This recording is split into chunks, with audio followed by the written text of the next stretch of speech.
নমস্কাৰ, মোৰ নাম চেহনাজ বেগম। নমস্কাৰ, মোৰ নাম মোহাম্মদ ৱাছিম আহমেদ। আজি আমি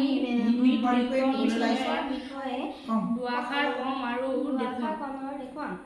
অসমৰ মৃৎশিল্প হৈছে এটা প্ৰাচীন আৰু সমৃদ্ধ শিল্প। অতীতৰে পৰা চলি অহা এই শিল্পবিধ এবিধ লোকশিল্প। এই শিল্পৰ লগত কুমাৰ আৰু হীৰা সম্প্ৰদায়ৰ লোকসকল জড়িত। অতি প্ৰাচীন কালৰে পৰা প্ৰচলিত হৈ অহা এই মৃৎশিল্প আৰম্ভণি অসমৰ জনজাতীয় লোকসকলৰ পৰাই আৰম্ভ হৈছিল। এই শিল্পক অসমৰ গ্ৰাম্য অৰ্থনীতিৰ এক গুৰুত্বপূৰ্ণ অংশ আৰু অসমীয়া সমাজৰ এক অবিচ্ছেদ্য অংশ।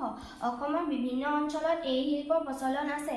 এই শিল্পৰ লগত জড়িত লোকসকলক কুম্ভাকাৰ বা কুমাৰ বুলি কোৱা হয়। নিত্য ব্যৱহাৰ সামগ্ৰী হৈছে মাটিৰ পাত্ৰ, কলহ, চাকি, ফুলৰ টাব, ধূপদানি, টেকেলি আদি ইত্যাদি। টেৰাকোটা সামগ্ৰীৰ ভিতৰত বিভিন্ন উৎসৱ পাৰ্বণত, বিশেষকৈ পূজা পাৰ্বণত ব্যৱহাৰ হোৱা মূৰ্তি, মাটিৰ পুতলা ইত্যাদি।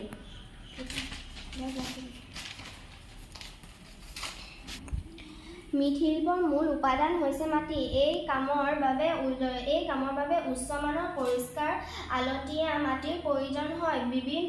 বিবিধ প্ৰকাৰ। অসমৰ বিভিন্ন অঞ্চলত এই শিল্প বিভিন্ন প্ৰকাৰ দেখা যায়। ইয়াৰ ভিতৰত কিছুমান বিখ্যাত হৈছে আশাৰীকান্দ, ধুবুৰী জিলাৰ এইখন এক বিখ্যাত টেৰাকোটা গাঁও।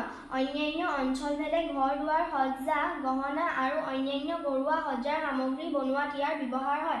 আধুনিক যুগৰ ব্যৱসায়িক গুৰুত্ব। মৃৎশিল্প হৈছে অসমৰ এক উল্লেখযোগ্য কুটীৰ শিল্প, যাৰ ব্যৱসায়িক গুৰুত্ব যথেষ্ট। সাংস্কৃতিক প্ৰকাশ। ই অসমৰ সাংস্কৃতিক পৰিচয় আৰু পৰম্পৰাৰ এক গুৰুত্বপূৰ্ণ অংশ হিচাপে বিবেচিত